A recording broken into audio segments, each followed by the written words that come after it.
Oh. If God does not exist, only molecules exist, what is the nature of the moral standard called goodness, and why are we obligated to obey it? What is that little ruler if it's not God's nature?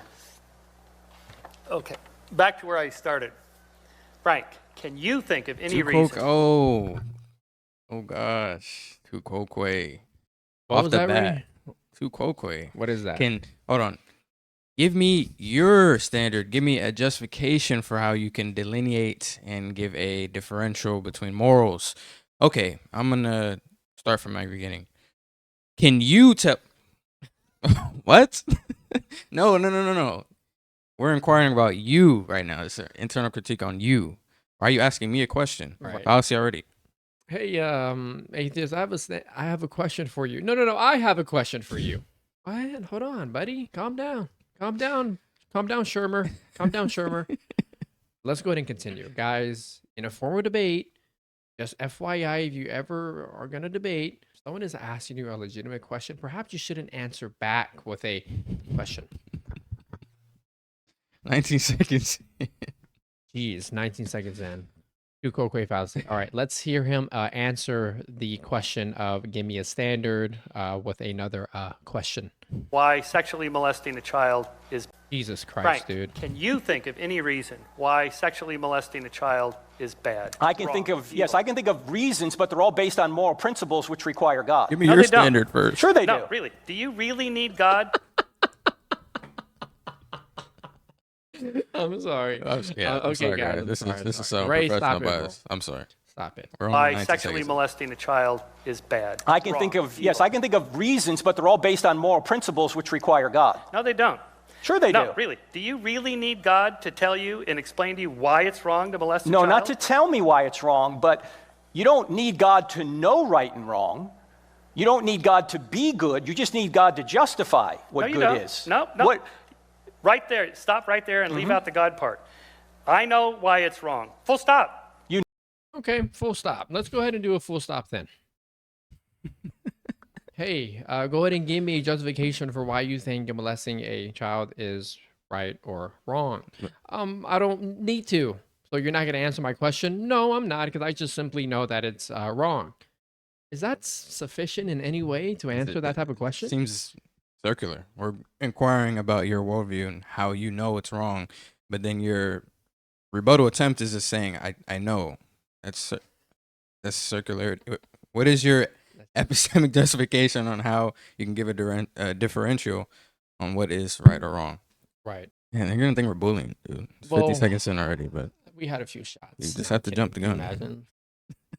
Know The why it's wrong, reasons- but why is it wrong Okay, so- independent of you knowing it? So Plato refuted this 2.5 millennia ago. It's called the Euthyphro problem, or the Euthyphro dilemma.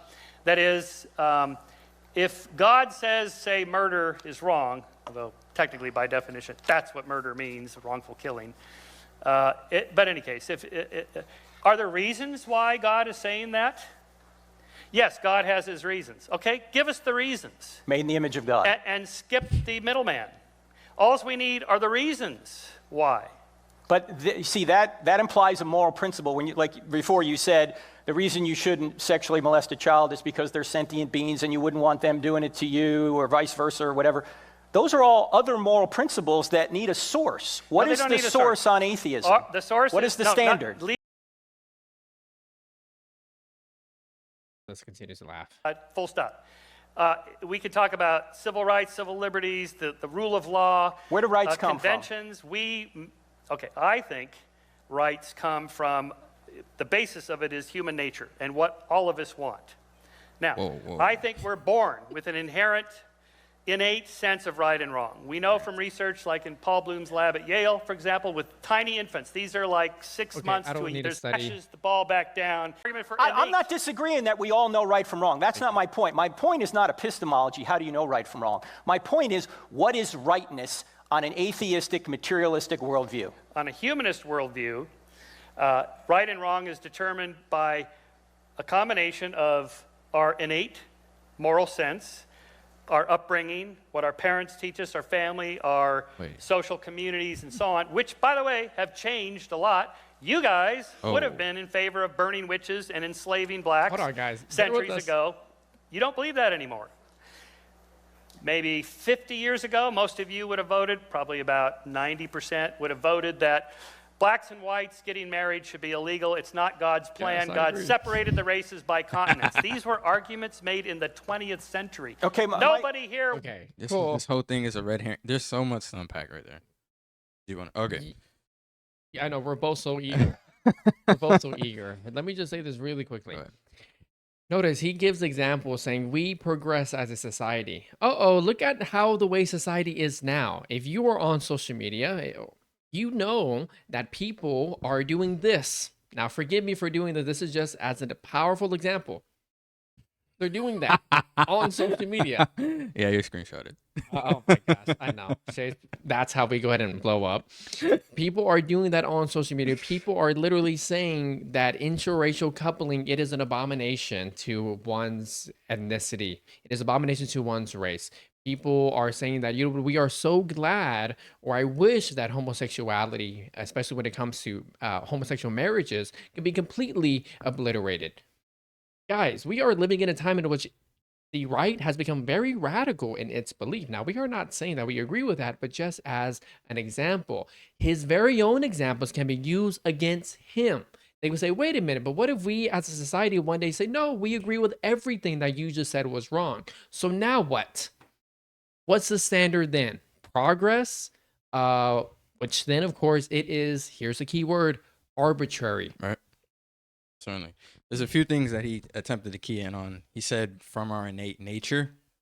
You're going to have to give me a grounding for nature, a metaphysical claim within your atheistic worldview. And he said it pertains to what we want. Okay, so it's subjective. But then he further digresses and says that there's a variable reason. It's a multitude of reasons on why this is the case.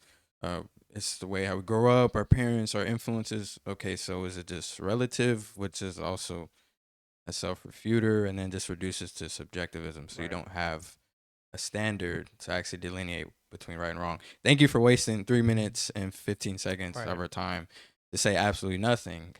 And we could have just kept it at the 19-second mark. Like, as soon as he asked the question, from receiving a question, we should have just cut the video off. So at the 19-second mark, he asks him, what's the standard? What's the justification? Finally, within 3 minutes, his answer is this guy. This is his standard. Human nature and progress, which especially human nature. I can't decide which. I would have to go ahead and think about it just for a few minutes on which one is more arbitrary. You want to go ahead and place moral virtues, moral judgments upon human nature, especially the woman that we have now? I don't mean to go ahead and call out the woman, but geez. That's exactly what you did. They're gonna come get you. Uh-oh. Yeah, well. Human nature and moral progress, completely arbitrary. Ray, that is how this atheist, who I'm sure has a PhD, is going to go ahead and have his justification on how he deems something right or wrong.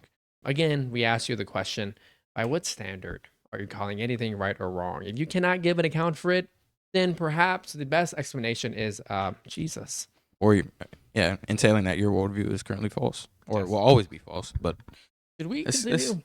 Yeah, we only have a few more seconds. Okay. Would argue that today. Michael, your book. Gay marriage. Most of you are probably against this. I contend probably half of you tonight are already in favor of it, or at least let it happen. In 10 years, we won't even be talking about gay marriage. Michael, why are any of these right things... right and wrong shifts over time, and it doesn't come from religion. It doesn't come from the Bible. There's no... Ray, say that again. So it's what? Because sometimes the audio can be loud. I think you got to full screen me too. Just so yes, absolutely. So they can hear me better. Yes.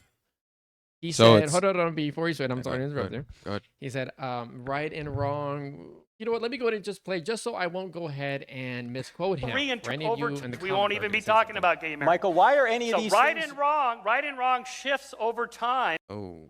Wow. Yeah. He really said that. Right and wrong shift over time. The way I'm seeing things now, that is how the way it should be. Congratulations, moral relativist. You're self-refuted. Right. Over. Completely arbitrary. Subjective, ad hoc, arbitrary. So you don't actually have a standard. Again, wasted our time. Why do we do this to ourselves? I'm sorry for the view. Actually, thank you for the viewers for enduring this bullcrap that we had to listen to for 3 minutes about this atheist struggling to ground his morals. I could have been eating at a Chipotle. Yeah, I could have. Okay. I got some food.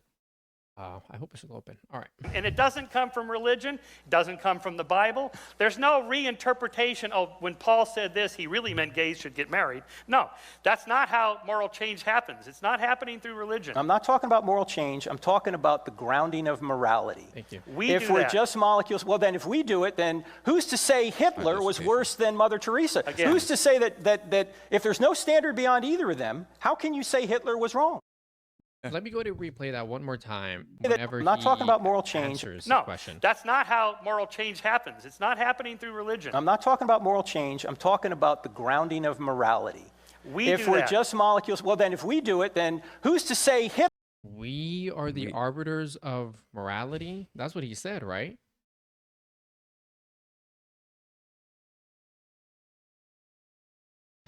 We just took a moment of silence.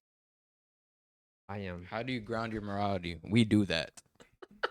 Again, moral relativism. This is what he reduces it. Just come up front and just state your position so we can just quickly point out the self-refutation and just leave. Right. So you wasted Frank's time here. Right. Guys, you know, this new generation of base Christians, we're a little bit, you know, sooner or later we'll be a little bit sophisticated, you know, we'll talk better in a more gentle way. Maybe I'll wear a tie for you guys. Right now, it's pretty late. You know, we got to have fun, at least some time of our day. This is it. So forgive us, okay? Be gracious with us, especially if you're a Christian. And if you're an atheist, why does it matter if I talk or if our tone is in any type of way? I'm my moral arbiter of my morality. That's my progress of morals. Okay.